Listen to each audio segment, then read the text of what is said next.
আর নতুন পজিশনে বসে চুল কিভাবে কাটতে হয় দেখাবো। ইয়ে ভাই, এভাবে কে চুল কাটে রে?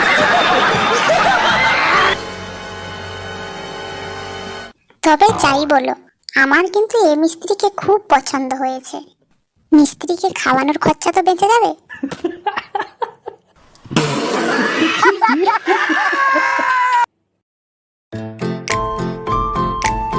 এই ধরনের লোভী বরকে বিয়ে করলে এটাই হবে।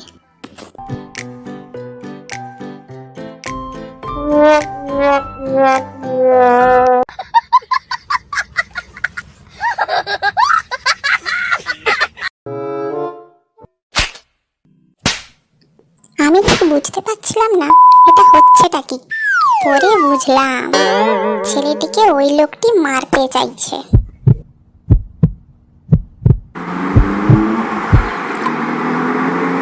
সে ভয়ে কাঠ হয়ে গেছে, তাকে আবার পুরো নামতে বলছে। চুপ কর, রাক্ষস পুরা কথা। যেই ধরতে পারলো না, এইভাবে ছড়া দিয়ে খুঁটিটিকে কেটে ওকে ধরতে চাইছে। ছেলেটিকে বোধ হয় ভালো কিছু রান্না করতে বলছিল। যেই সে বললো যে পারবো না, তাতেই এই হালকা।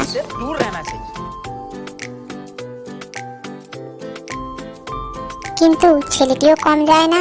সে দূরে ওইখানে একটা নৌকো দেখিয়ে বললো ওইখানে ভালো মন্দ খাবার আছে। এতক্ষণ মারতে চাইছিল, এখন আবার নিজেই বাঁচাতে চাইছে সেই হাঙরের হাত থেকে। পাগলের অশেষ লীলা যাকে বলে আর কি।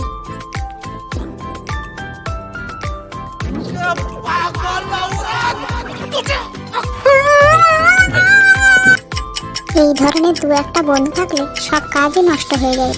ছেলেটি তো প্রথমে বুঝতেই পারেনি গাড়িটির কোন দিক থেকে আওয়াজ পেয়ে আসছে। পরে এই বাচ্চাটি সব বুঝিয়ে দিল।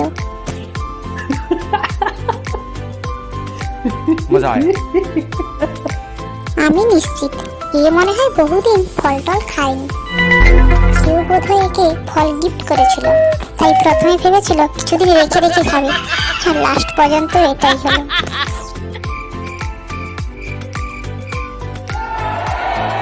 আমি এই ধরনের চোর কোনোদিনও দেখিনি। তোমরা দেখেছো নাকি? একটি নোটের জন্য যত কষ্টই হোক, তবু ছেড়ে যেতে নারাজ।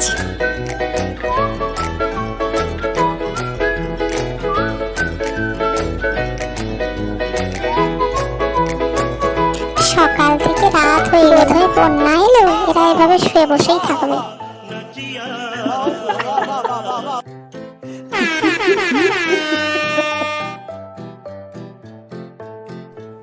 এই সাবান মাখতে মাখতে ভাবছে হয়তো কোনো দ্বীপের মাঝখানে রয়েছে। যেদিকেই হোক লাফ দিলেই হলো।